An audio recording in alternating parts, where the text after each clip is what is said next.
কান্দর উঠবস কর প্যাটিস এনেছে, হ্যাঁ প্যাটিস এনেছে, প্যাটিস খাওয়াবি আজকে আমাদেরকে। প্যাটিস খান, প্যাটিস ভেজ প্যাটিস আছে, ভেজ প্যাটিস খান, ভেজ প্যাটিস। ভেজ প্যাটিস একজন বিক্রি করছে, তো ভেজই তো বলছে। আজ গীতা পাঠের অনুষ্ঠান, উপোস করে আছো তো, গীতা পাঠ তো ওদিকে চলছে, চলো ভেজ প্যাটিস বলছে, আমি নিয়ে আসি, খাবো দুজনাতে, বুঝলে? ভেজ বটে তো? হ্যাঁ বলছে তো ভেজ, নিয়ে আসি দেখি। আসুন আসুন কাকিমা আসুন, ভেজ প্যাটিস কোনো চিন্তা নেই, এটা আমরা নিজের বাড়িতেই বানাই, ঠিক আছে? সবজি আছে, সবজি এই ভেজ প্যাটিসে, ঠিক আছে? আসুন। ভালো করে বলুন, ভেজ প্যাটিস তো আমাদের কিন্তু গলায় মালা আছে, চিকেন বা অন্য কিছু এখন কাউকে বিশ্বাস করা যায় না। না না, গলায় এটা ভেজ মালা প্যাটিস আছে। বাড়িতে বানাই তো, সবজি আছে, ও সবজি। এগুলো আপনি নিজের হাতে বানান? হ্যাঁ বাড়িতে বানাই। আচ্ছা আপনি নিজের হাতে বানান তো? সবজি আচ্ছা সবজি তো দেখুন, ভালো করে বলুন কিন্তু। সবজি আছে, ভেজ প্যাটিস, ভেজ প্যাটিস বলছে, ভেজ প্যাটিস তো? হ্যাঁ ভেজ প্যাটিস আমরা নিজের বাড়িতে বানাই। কি আছে এর মধ্যে? সবজি আছে, বাড়িতে বানাই। আমি আমরা করি না ওসব করি না। আচ্ছা করো না ওসব করি না। আপনি খুলছেন কেন? খেয়ে নিন না। না দেখি খুলছেন কেন? আরে এর ভিতরে কি আছে না জানি আমি তো না আপনি খুলবেন না। আরে ঠিক আছে, দেখছি। আপনি বললেন এর মধ্যে ভেজ প্যাটিস আছে, এর মধ্যে থেকে কি বের হচ্ছে? এর মধ্যে থেকে চিকেন বেরিয়ে এলো। এগুলো কি কে? সবাই এসো দেখো, এর মধ্যে থেকে চিকেন বেরিয়ে আসছে। আপনার নাম কি?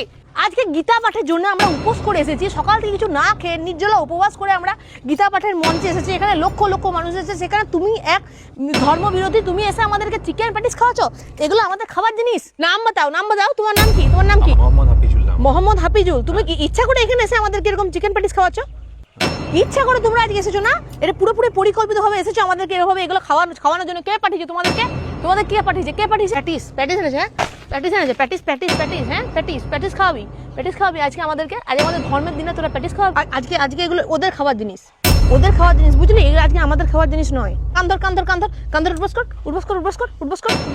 কান্দর উঠবস কর। ঠিক আছে, তোকে আজকে এখানে কে পাঠিয়েছিল? আমি গরিব মানুষ বটি। তোকে বলা হয়নি আগের দিন অ্যানাউন্স করা হলো না যে যেখানে গীতা পাঠ হবে ব্রিগেডের ময়দান থেকে 10 কিলোমিটার দূরে আমিষ খাবার দাবার বিক্রি হবে? তোরা আজকে এখানে কেন ঢুকেছিস? আর কেন ভেজ বলে আমাদেরকে চিকেন খাওয়ালি? আজকে আমাদের এই যে তুলসীর মালার কত বড় অপমান তোরা করলি। আমি গরিব মানুষ, আমি হকার, আমি খেটে খাই। আর কোনদিন হবে না। তুই হকাস, তুই খেটে খাস, তুই চিকেন বিক্রি কর, তুই মটন বিক্রি কর, যা খুশি বিক্রি কর। তুই মিথ্যা কথা বলে কেন আজকে আমাদেরকে ভেজের বদলে চিকেন খাওয়ানোর চেষ্টা করেছিলি? সেই উত্তরটা তোকে দিতে হবে। গীতা হলো ভগবান শ্রীকৃষ্ণের মুখ নিঃসৃত বাণী, সেখানে কোনোভাবেই আমিষের কোনো যোগাযোগ নেই। হ্যাঁ, এটা যদি কালী পুজো হতো বা দুর্গা পুজো হতো, সেখানে যদি এরকম ধরনের জিনিস বিক্রি হতো, আমরা নিজেরা সেই জিনিসটা মেনে নিতাম। কিন্তু উনি কি করেছেন? উনি ভেজ বলে, বারংবার ভেজ বলে আমাদেরকে চিকেন প্যাটিস খাওয়ানোর চেষ্টা করেছেন এবং অনেককে খাইয়ে দিয়েছেন। তাই ব্যাপারটা বুঝুন।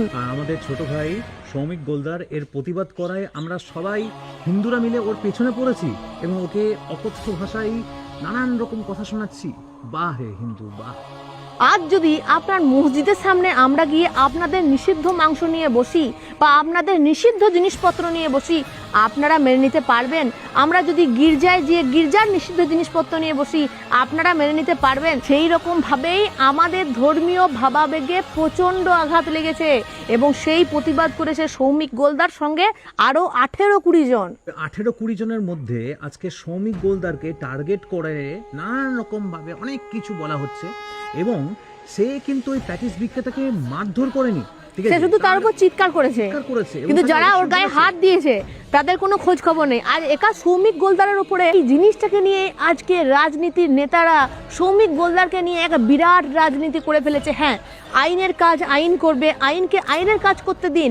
আপনারা কেন আগ বাড়িয়ে সৌমিক গোলদারকে বিরাট বড় অপরাধীর আসনে বসাচ্ছেন, যেখানে ওর কোনো দোষই নেই? আমরা সবাই সৌমিক গোলদারের পাশে আছি। জয় হিন্দ, জয় ভারত, জয় শ্রীরাম, জয় সত্য সনাতন। বন্দে মাতরম।